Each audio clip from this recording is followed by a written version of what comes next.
ठीक, चालू करें ना। पीछे कहाँ तक बता दिए थे? क्लास 12 फिजिक्स क्या है? क्लास 12 इधर देखो, अब एकदम सामने सभी लोग इधर देखो, ठीक है। क्लास 12 फिजिक्स जिसमें हम पीछे क्या बता दिए थे? तो मैं वैद्युत फ्लक्स बता दिए थे और उसके बाद समतल कोण बता दिए थे, घन कोण बता दिए थे, वो क्षेत्रफल सदिश बता दिए थे, सब बता चुके थे। आज का जो टॉपिक है वैद्युत फ्लक्स खत्म, उसके आगे नोट पॉइंट बना के, क्या चीज़? नोट पॉइंट बना के, ठीक है। अगर पीछे का कोई वीडियो नहीं देखा है तो पीछे फर्स्ट वाला लेक्चर गॉस के प्रमेय का देख ले, उसके बाद सेकेंड वाला देखे, उसको अच्छे समझ में आएगा, ठीक। हाँ, नोट पॉइंट में क्या, फाई ई का मान कितना निकलवाए थे? फाई ई बराबर ई ए कास थीटा निकलवाए थे कि नहीं था? अब यहाँ से हम बोले कि फाई ई के अधिकतम मान के लिए, किसके लिए? फाई ई के फर्स्ट नंबर, फाई ई के अधिकतम मान के लिए, अधिकतम मान के लिए, ठीक। मतलब कि फाई ई का दो मान होगा। फाई ई का मान क्या होगा? दो होगा, एक अधिकतम वाला होगा, एक कौन सा? न्यूनतम वाला होगा। तो कास थीटा अधिकतम मान के लिए क्या करेंगे? थीटा का मान कितना रखेंगे? कास थीटा में थीटा का मान कितना रखेंगे कि अधिकतम होगा? 0। कितना? 0। जब थीटा का मान 0 रखेंगे तो कास 0 का मान कितना प्राप्त होता है? 1। कितना?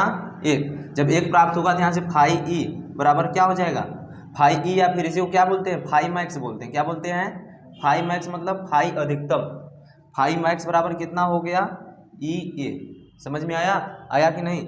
यहाँ से लिख लेंगे क्या? फाई मैक्स बराबर ई ए। कहेंगे क्या? इसके बीच जब 0 अंश कब होगा? थीटा का मान 0 अंश कब होगा?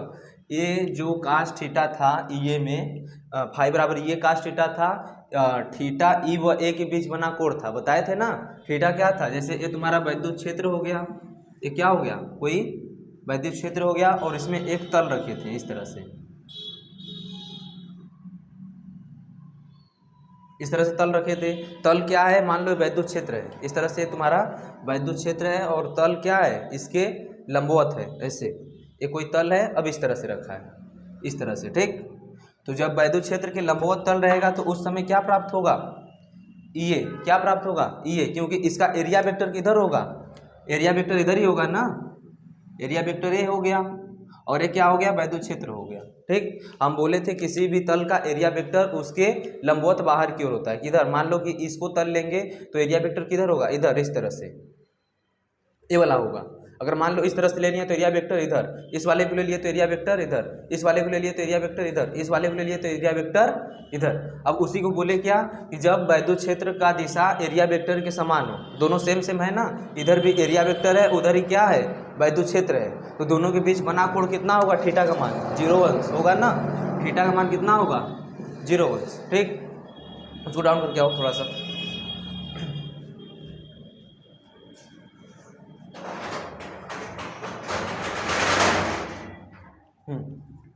जब थीटा का मान 0 अंश हुआ और कास 0 का मान कितना प्राप्त होता है? 1 प्राप्त होता है। तो इस तरह से फाई मैक्स बराबर कितना आ गया? ई ए आ गया। अब यहाँ से लिखेंगे क्या?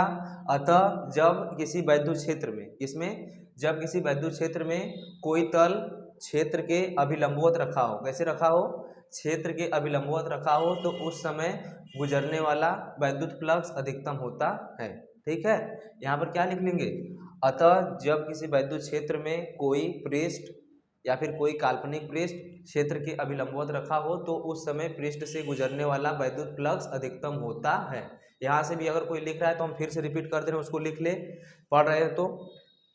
अतः कोई वैद्युत क्षेत्र में या अतः किसी वैद्युत क्षेत्र में जब कोई पृष्ठ क्षेत्र के लंबवत रखा हो तो उस समय गुजरने वाला वैद्युत फ्लक्स अधिकतम होता है, ठीक है। यहाँ पे अब उसके बाद सेकेंड नंबर किसके लिए? सेकेंड नंबर फाई मेन के लिए। किसके लिए? फाई के न्यूनतम मान के लिए। किसके लिए? न्यूनतम मान के लिए। आ रहा है सब ना कैमरे में?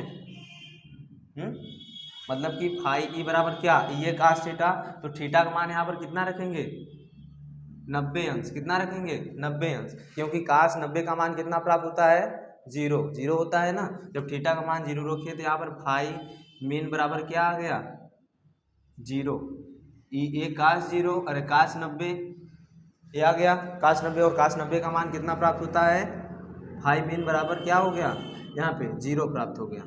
मतलब क्या, काश 90 कब होगा, जब यह तल किसके समांतर हो, वैद्युत क्षेत्र के क्या हो, समांतर हो। जैसे यहाँ पर हम बोल दिए फर्स्ट वाले में ये, अब सेकेंड वाला देखो चित्र इधर बना रहे, इस तरह से क्या है तुम्हारा वैद्युत क्षेत्र है, ये क्या है वैद्युत क्षेत्र, ठीक। अब इसी में इसको तल को रख दिए, ये तल इस तरह से, ये समांतर हो गया ना तल, तल समांतर हुआ तो इसका एरिया वेक्टर किधर होगा, ऊपर होगा कि नहीं, एरिया वेक्टर ऊपर होगा। इसको एरिया वेक्टर दिखा दो, मान लो कि यहाँ पर एक तल है इस तरह से, ये हो गया तल, ठीक, और इसका क्या हो गया एरिया वेक्टर, ये क्या हो गया एरिया वेक्टर, और ये क्या है ई है, ठीक। तो इसके बीच कितना कोण बना, एरिया वेक्टर व वैद्युत क्षेत्र के बीच कितना कोण बना, 90 एंगल बना कि नहीं। जब 90 एंगल बना तो उसका मान कितना प्राप्त हुआ, जीरो प्राप्त हुआ। तो यहाँ पर क्या लिखेंगे, अतः जब किसी वैद्युत क्षेत्र के या फिर किसी वैद्युत क्षेत्र के समांतर कोई काल्पनिक पृष्ठ रखा हो तो उस समय गुजरने वाला वैद्युत फ्लक्स का मान न्यूनतम होता है। लिख लोगे, फिर से बोल रहे हैं क्या, अतः किसी वैद्युत क्षेत्र के समांतर कोई काल्पनिक पृष्ठ रखा हो तो उस समय वैद्युत फ्लक्स का मान न्यूनतम प्राप्त होता है, ठीक। यहाँ का कंप्लीट हो गया, लिख लो यहीं से तुरंत, लिखो तुरंत।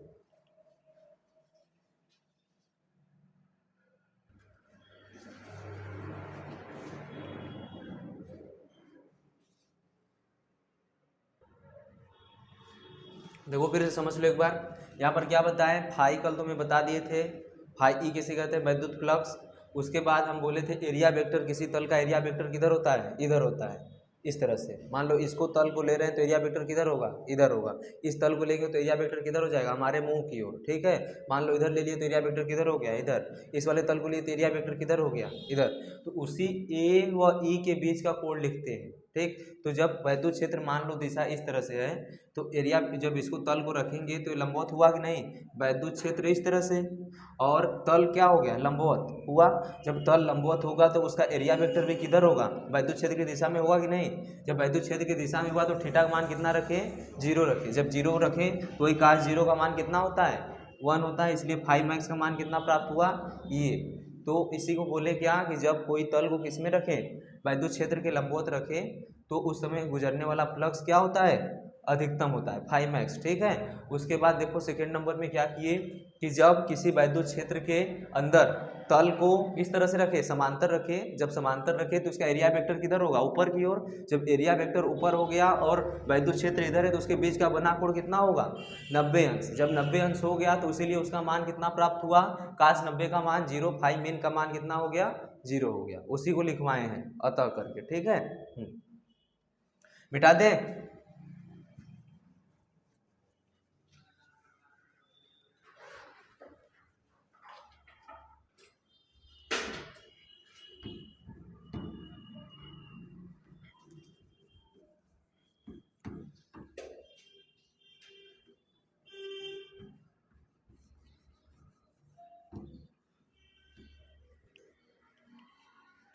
देखो अगला नंबर कौन सा है, गॉस का प्रमेय। क्या चीज, गॉस का प्रमेय। देखो इधर,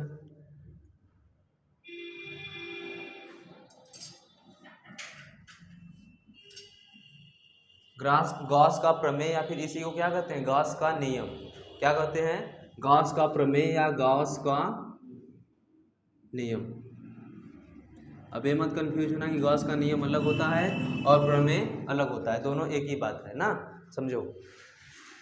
मान लो इस तरह से कोई क्या है, ये गोला है, क्या है, गोला है, और इस तरह से कोई मतलब कि डब्बा है, क्या है, डब्बा है, इस तरह से डब्बा रख दिया।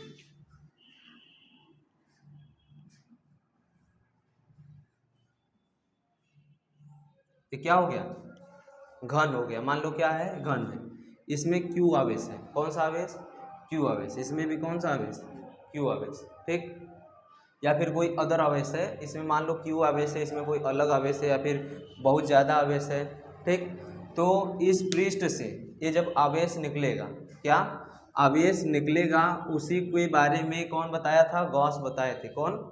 गॉस एक वैज्ञानिक थे, या फिर मौसा मौसी मान लेना, कुछ भी मान लेना, बस क्या करो यहाँ पे समझो, ठीक। वो क्या बताए थे, किसी बंद पृष्ठ से गुजरने वाला समस्त वैद्युत फ्लक्स, क्या चीज़, किसी पृष्ठ से गुजरने वाला समस्त वैद्युत फ्लक्स उस पृष्ठ में उपस्थित आवेश का 1/ε0 गुना होता है। जैसे हम बोले क्या कि मान लो इसमें से क्या निकल रहा है इस तरह से,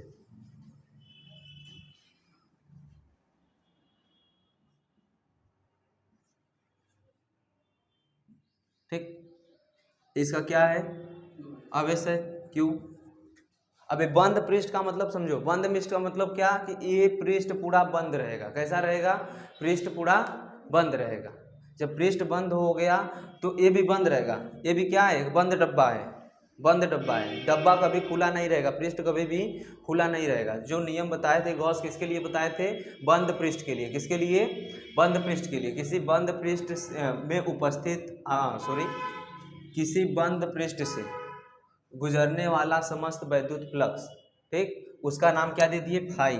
उसका नाम क्या दे दिए, फाई। वैद्युत फ्लक्स को फाई से भी लिखते हैं और कहीं कहीं फाई ई से भी लिखते हैं, ठीक। दोनों तुमको कहीं कहीं क्या मिलेगा, फाई मिलेगा और कहीं कहीं क्या मिलेगा, फाई ई मिलेगा। तो वही गास मामा क्या बताए थे, गास मौसा क्या बताए थे कि किसी बंद पृष्ठ से गुजरने वाला समस्त वैद्युत फ्लक्स, मान लिए वैद्युत फ्लक्स क्या है, फाई ई है या फिर फाई है, उस पृष्ठ में उपस्थित आवेश का 1/ε0 गुना होता है। मान लो कि इसमें कितना आवेश उपस्थित है, Q आवेश उपस्थित है, तो इसका क्या होगा, 1/ε0 गुना होगा, ठीक।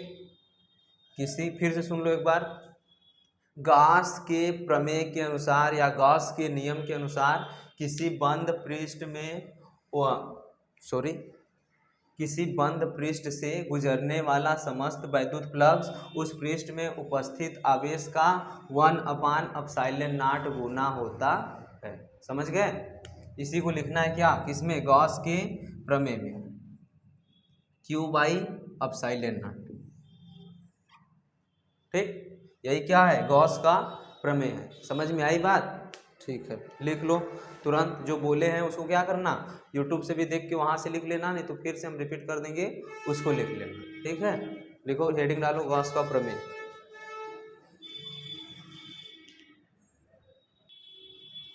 ठीक। मतलब कि यहाँ पर कुल आवेश कितना है, Q है। इसमें से क्या किए, जो गुजरने वाला समस्त वैद्युत फ्लक्स था फाई था, यहाँ पर Q आवेश है तो वैद्युत क्षेत्र उत्पन्न होगा। वैद्युत क्षेत्र उत्पन्न होगा तो इसका कोई एरिया होगा ना। आवेश के कारण क्या होगा, वैद्युत क्षेत्र। अब वैद्युत क्षेत्र के कारण क्या हुआ, एरिया हुआ। अब उसी एरिया जो है वैद्युत फ्लक्स उत्पन्न करेगा, फाई बराबर E A। तो गॉस मामा चाचा यही बताए थे, क्या बताए थे, किसी बंद पृष्ठ से, किस पृष्ठ से, बंद पृष्ठ, खुला पृष्ठ नहीं होना चाहिए। बंद पृष्ठ का मतलब उसमें सिलेंडर भी हो सकता है और क्या, घन भी हो सकता है, घनाभ भी हो सकता है, गोला भी हो सकता है, लेकिन पृष्ठ कैसा रहना चाहिए, बंद रहना चाहिए। किसी बंद पृष्ठ से गुजरने वाला समस्त वैद्युत फ्लक्स, गुजरने वाला कौन सा, समस्त वैद्युत फ्लक्स उस पृष्ठ में उपस्थित आवेश का क्या होता है, 1/ε0 गुना होता है। 1/ε0 गुना का मतलब गुणा, ठीक है। समझ में आई बात? मिटा दें, चलो। इसे ही गॉस का प्रमेय कहते हैं या गॉस का नियम कहते हैं। जितना जान पढ़ाने में नहीं लग रहा है उतना ज़्यादा जान तो इसको मिटाने में लग रहा है?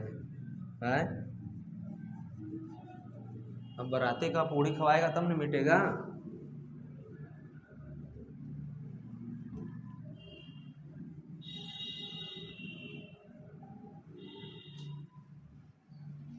अब बराते का पूड़ी खाने में सब बेबी से मार भी खा जा रहे हैं और डायलॉग नया निकाल दिए हैं। मालूम है कौन सा, कि न तलवार की धार से न गोलियों की बौछार से, ठीक। न तलवार की धार से न गोलियों की बौछार से बंदा डरता है तो सिर्फ बीबी की मार से। किससे, बीबी की मार से। खूब बीबी इस समय दे रही है बेलना बेलना। ठीक है। देखो अगला नियम क्या है, अरे अगला टॉपिक, गास के नियम का निगमन। क्या? गास के नियम का या गास के प्रमेय का क्या निगमन? गास के प्रमेय का निगमन।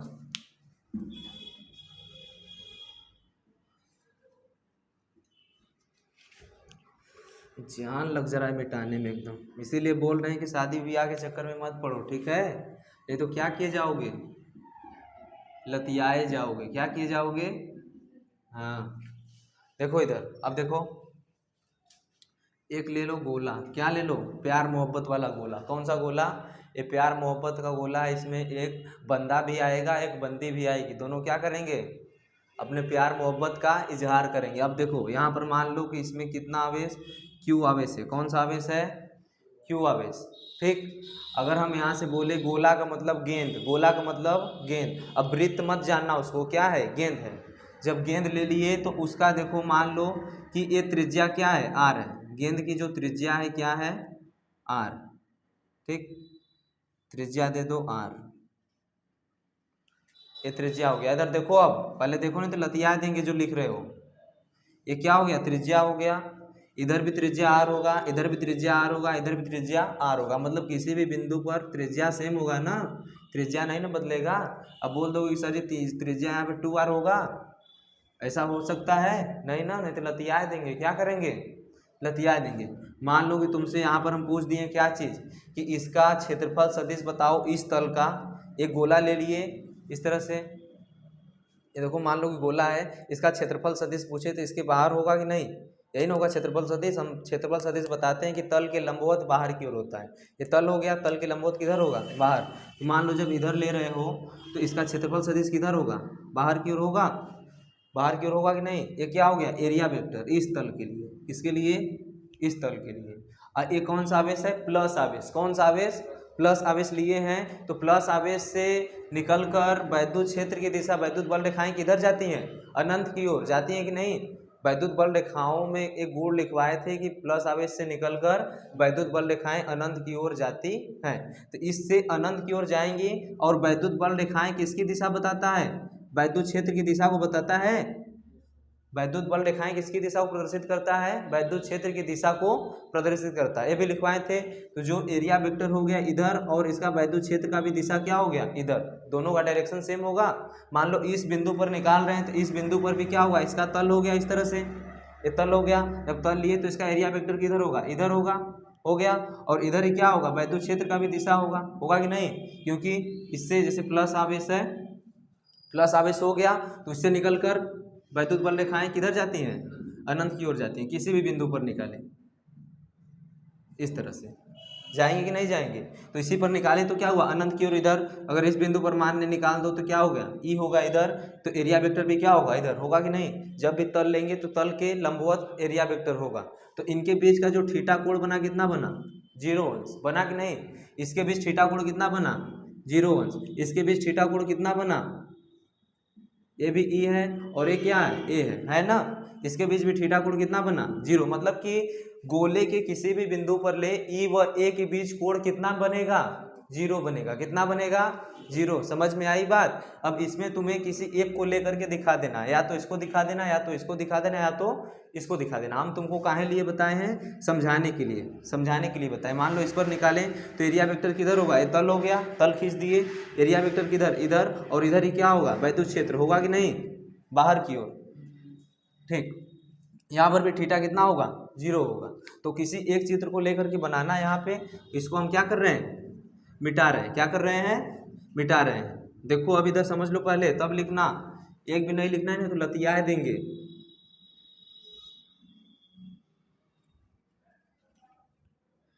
ठीक, इसी को बना लेना या फिर इसी किसी को भी बना लेना एक। ठीक है, थीटा का मान कितना होगा? 0 होगा। अब लिखो इधर माना, क्या लिखेंगे? माना कुछ लिखना होता है उसमें, माना होना जो चित्र बनाए हो उसी के बारे में माना करके लिख देते हैं। क्या लिखेंगे? माना एक बंद गोला है जिसके केंद्र बिंदु O पर, केंद्र बिंदु किस पर? इसका O मान लो। ये बिंदु कौन सा है? ये केंद्र बिंदु, इसका नाम क्या दे दिए? O दे दिए। केंद्र बिंदु O पर एक Q आवेश है। बिंदु आवेश कौन है? Q है। ठीक, फिर से सुनो, माना होना एकदम बढ़िया से क्या लिखोगे, माना एक बंद गोला है जिसके केंद्र बिंदु O पर एक स्थित आवेश Q है। ठीक, स्थिर आवेश क्या है, Q है। माना इस गोले की त्रिज्या स्मॉल r है। माना इस गोले की त्रिज्या क्या है, स्मॉल r है। इतना लिखने के बाद क्या लिखेंगे, चूंकि इस बिंदु से या फिर इसके पृष्ठ से, किसी पृष्ठ से मान ली क्या, स्मॉल r लिख के फिर तुरंत लिखेंगे, चूंकि फाई ई बराबर क्या, फाई ई बराबर क्या होता है, ई ए cos थीटा। पीछे बताएं, बताएं कि नहीं, बता दिए। अब यहाँ से अगर फाई का मान निकालेंगे तो क्या होगा,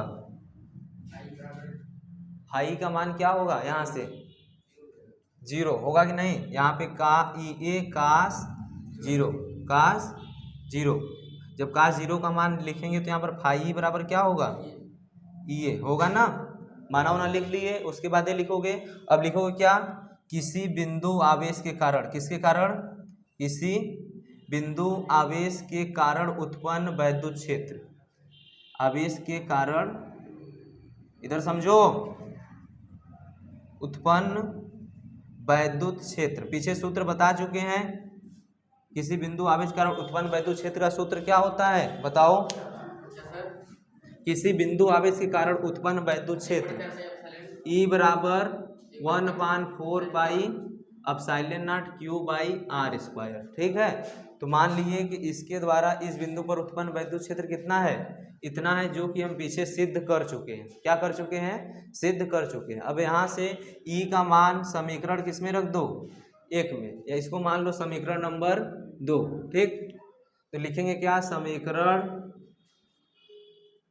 2 का मान समीकरण 1 में रखने पर, किस में रखने पर, समीकरण 1 में रखने पर, जब समीकरण 1 में मान रखेंगे 2 का तो क्या होगा, इधर देखो, तुरंत पीट देंगे, जो लिख रहे हो पीटेंगे, पक्का पीट देंगे।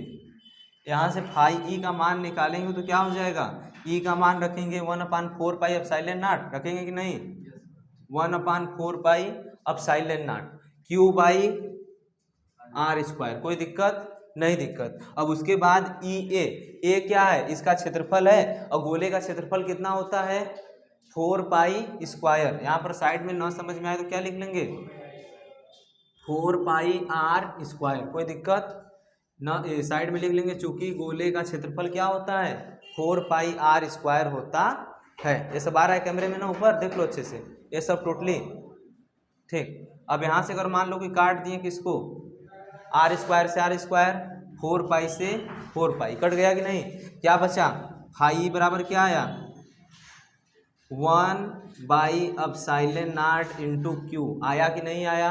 या फिर फाई ई बराबर क्या आ गया, Q बाई एप्सिलॉन नॉट, क्या आया, Q बाई एप्सिलॉन नॉट, जो कि हमारे गॉस के नियम था, गॉस का नियम ये था ना, फाई बराबर Q बाई एप्सिलॉन नॉट। सिद्ध हो गया, निगमन हो गया, समझ में आया अच्छे से, तुरंत लिख लो एकदम।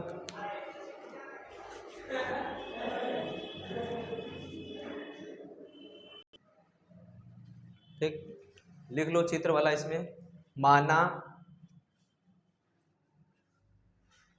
एक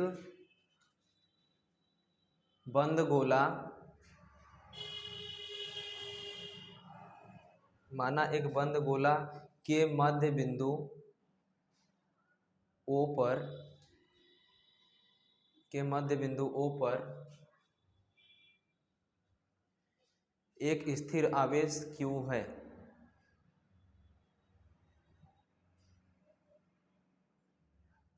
एक स्थिर आवेश Q है, इस गोले की त्रिज्या R है।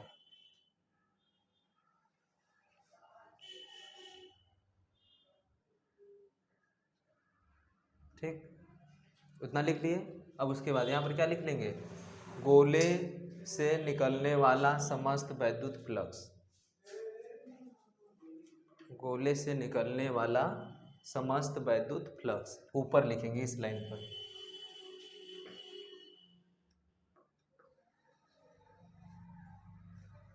फाई ई बराबर ये cos थीटा।